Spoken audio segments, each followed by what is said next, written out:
ஒரு நிமிஷம் என்ன கவனிங்க. இன்னைக்கு என்ன நாள் தெரியுமா? எனக்கு தெரியுமா அம்மா, இன்னைக்கு தீபாவளி. சரியான பதில் தர்ஷிகா. இன்று நாம் இன்ஃபான்ட் ஜீசஸ் பள்ளி மாணவர்கள் நாம் ஏன் தீபாவளி கொண்டாடுகிறோம் என்பதை பற்றி ஒரு நாடகம் ஒன்று நடித்து காட்ட உள்ளனர். அனைவரும் அங்கே அமருங்கள். இதோ வருகிறோம் அம்மா.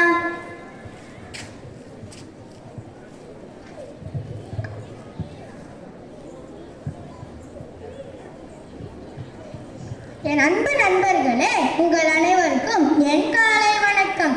இன்று நம் பள்ளியில் தீபாவளி கொண்டாடப்படுகிறது. தீபாவளி என்றால் பட்டாசுடன் புத்தாடை இனிப்புதான் நம் நினைவுக்கு வரும். தீபாவளி என்றால் என்ன தெரியுமா? நரகாசுரன் என்னும் அரக்கன் பூலோகத்தை அழித்து இந்திரலோகத்தையும் அழிக்கச் சென்றான். அங்கே இந்திரன் நரகாசுரனை அழிக்க கிருஷ்ணரின் உதவியை நாடினார். அவர் எவ்வாறு நரகாசுரனை அழித்தார் என இந்நாடகத்தின் மூலம் அறிவோம்.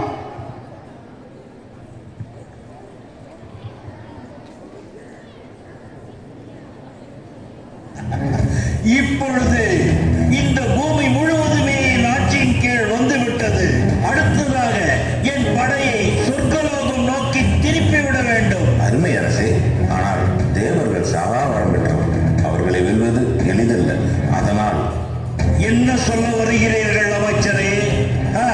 அந்த தேவர்களை விட நான் பலவீனமானவன் என்று சொல்கிறீர்களா? இல்லை அரசே, அப்படி இல்லை. நான் என் அரசர் என்றென்றும் நிலைத்திருக்க வேண்டும் என்று நினைக்கிறேன்.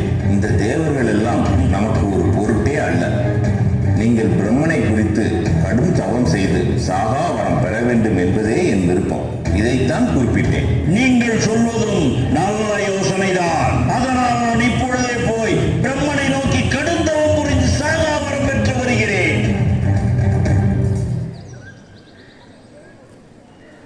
நரகாசுரன் ஒரு அடர்ந்த காட்டிற்கு சென்று தன் தவத்தினை தொடங்கினான்.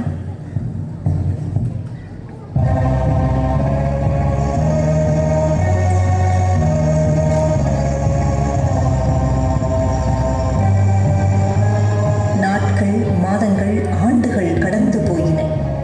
பிரம்மன் அவன் முன் தோன்றினான். நரகாசுரா, உன் கண்களை திறந்து பார். உன் தவத்தினை மெச்சுகின்றேன். உனக்கு என்ன வரம் வேண்டும் என்று கேள். பிரம்மதேவனே, எனக்கு நீர் சாகாவரம் தர வேண்டும். அது சாத்தியமற்றது நரகாசுரா. மண்ணில் பிறந்த ஒவ்வொருவரும் ஒரு நாள் இறக்கத்தான் வேண்டும். எனவே வேறு வரம் கேள். பிரம்மன் தேவர்களுக்கு துணை புரிபவன். அதனால்தான் நான் கேட்கும் வரத்தை தர மறுக்கிறான். இப்பொழுது நாம் என்ன செய்யலாம்? சரி, இந்த வரத்தை கேட்போம். பிரம்மனே, நீங்கள் எனக்கு சாகா வரத்தை தர முடியாது என்பதால் எனக்கு மரணம் என்று ஒன்று நேர்ந்தால் அது என் தாயின் கைகளால் மட்டுமே நிகழ வேண்டும் என்று வரம் கேட்கிறேன். உன் விருப்பப்படியே நடக்கும்.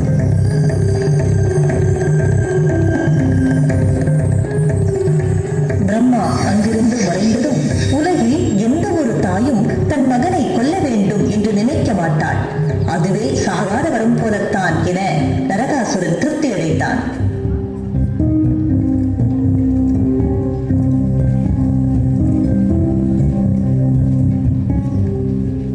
புதிய சக்தி கிடைத்த நரகாசுரனின் வன்முறை மேலும் அதிகரித்தது. தன் படையுடன் இந்திர லோகத்திற்குள் நுழைந்தான். தேவர்களின் தலைவனான இந்திரன் நரகாசுரனை தோற்கடிக்க முடியாது என்று அறிந்ததும் மறைந்து விட்டான்.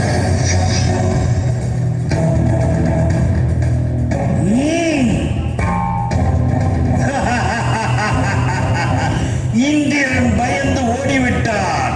என்ன ஒரு கேவலம்! என் படை வீரர்களே, இந்திரலோகத்தை நாச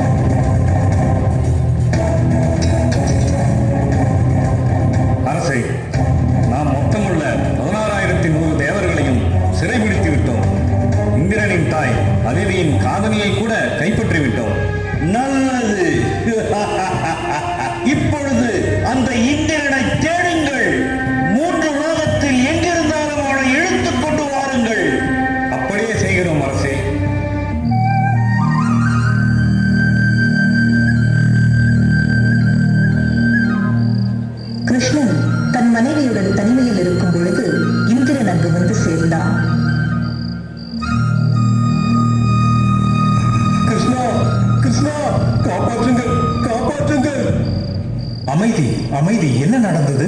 இந்திரலோகத்தை அந்த நரகாசுரன் கைப்பற்றி விட்டார். அனைத்து தேவர்களையும் சிறையடைத்து விட்டார். என் தாயின் காதணிகளையும் பறித்து விட்டார். என்னால் அவனை ஒன்றும் செய்ய முடியவில்லை. நீங்கள் தான் எங்களை காப்பாற்ற வேண்டும். நீங்கள் தான் எங்களை காப்பாற்ற வேண்டும் கிருஷ்ணா. தெய்வீக பெண் அதிதியின் காதணிகளை பறிக்கும் அளவுக்கு அந்த நரகாசுரனுக்கு எப்படி தைரியம் வந்தது? நாம் கண்டிப்பாக அந்த நரகாசுரனை கொன்று இந்திரனுக்கு உதவ வேண்டும். அவசரப்படாதே சத்யபாமா, நீ சாதாரண பெண். நரகாசுரன் நீ நினைப்பதை விட சக்தி வாய்ந்தவன். எப்படி உன்னால் அவனை வெல்ல முடியும்? சற்று யோசித்துப் பார் சத்யபாமா. என்ன, நான் சாதாரண பெண்ணா? நீங்கள் எப்படி இந்த வார்த்தைகளை சொன்னீர்கள் கிருஷ்ணா? நீங்களும் நானும் முதலில் சந்தித்தது ஒரு போரில் என்பதை மறந்து விட்டீர்கள் போலிருக்கிறது. எனக்கும் போர்த்திரம் தெரியும். எனக்கும் நன்றாக தெரியும் கண்ணே. அதனால் என்னிடம் இதை விட்டுவிடு. இல்லை, நான் கண்டிப்பாக உங்களுடன் வருவேன். உங்கள் தேரை நான் தான் ஓட்டுவேன். நீ வழக்கம் போல் பிடிவாதம் பிடிக்கிறாய். சரி வா, நாம் போய் நரகாசுரனின் முடிவை நிர்ணயிப்போம்.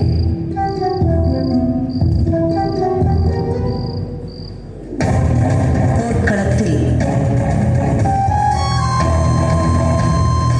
ஏ கிருஷ்ணா, நீ என் சக்தியை குறைத்து மதிப்பிட்டு போர்க்களத்திற்கு ஒரு பெண்ணை அழைத்து வந்திருக்கிறாய். ஆனால் நீ உன் மனைவிக்கு முன்பாகவே செத்து விழுந்து அவமானப்படப் போகிறாய். நரகாசுரா, உன் தவறுகளை திருத்திக் கொள். உன்னை இத்துடன் உயிரோடு விட்டுவிடுகிறேன். எதற்காக அவனிடம் வீண் பேச்சு பேசுகிறீர்கள் இறைவா? அவனது கதையை உடனே முடியுங்கள். கிருஷ்ணருக்கும் நரகாசுரனுக்கும் இடையே பயங்கரமான யுத்தம் தொடங்கியது.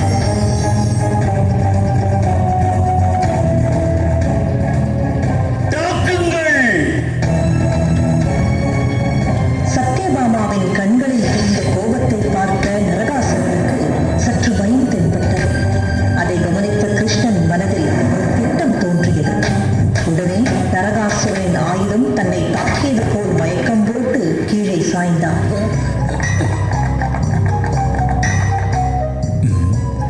மயங்கி விழுவது போல நடித்து விட வேண்டியதுதான். என்ன துணிவிருந்தால் நீ என் கணவனை தாக்கியிருப்பாய். உன் முடிவை எதிர்கொள்ள தயாராக இரு நரகாசுரா. நீ என்னை கொல்வதாக சவால் விடுகிறாயா? கவலைப்படாதே, உன் கணவன் சென்ற இடத்திற்கே உன்னையும் அனுப்பி வைக்கிறேன். நரகாசுரா!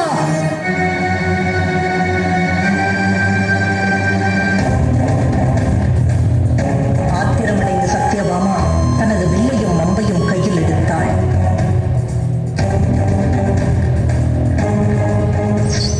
மீண்டும் போர் முழு வீச்சில் தொடர்ந்தது. சத்யபாமா நரகாசுரனின் மார்பை குறிவைத்து ஒரு சக்தி வாய்ந்த அம்பை எய்தாள்.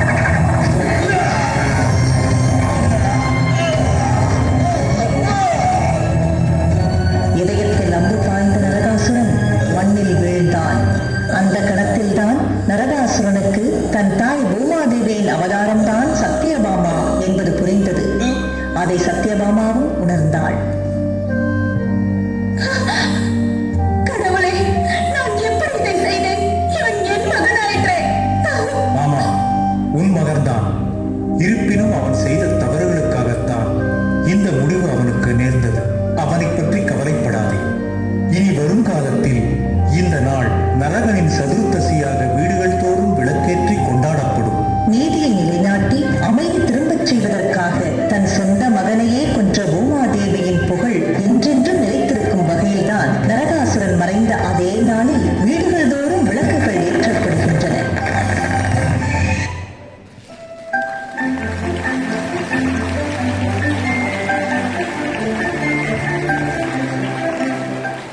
என்ன குழந்தைகளா, நாடகம் எப்படி இருந்தது? நன்றாக இருந்தது அம்மா. இன்றுதான் ஏன் தீபாவளி கொண்டாடுகிறோம் என்று புரிந்தது.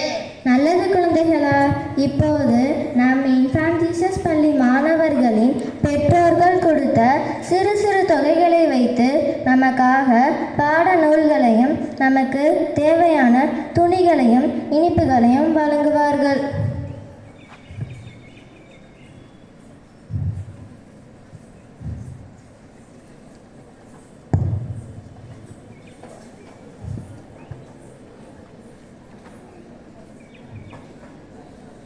நன்றி குழந்தைகளா. இப்போது நாம் அவர்களுக்காகவும் அந்த பள்ளி சிஸ்டர்களுக்காகவும் ஆசிரியர்களுக்காகவும் மாணவர்களுக்காகவும் மற்றும் அவர்களின் பெற்றோர்களுக்காகவும் இறைவனிடம் பிரார்த்தனை செய்வோம். நோய் நொடி இல்லாமல் நீண்ட காலம் இவர்கள் வாழ வேண்டும்.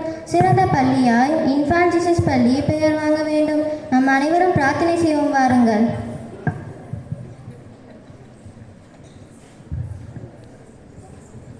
என் அன்பு நண்பர்களே, இக்கதையின் மூலம் நாம் ஏன் தீபாவளி கொண்டாடுகிறோம் என்று அறிந்து கொண்டோம் அல்லவா?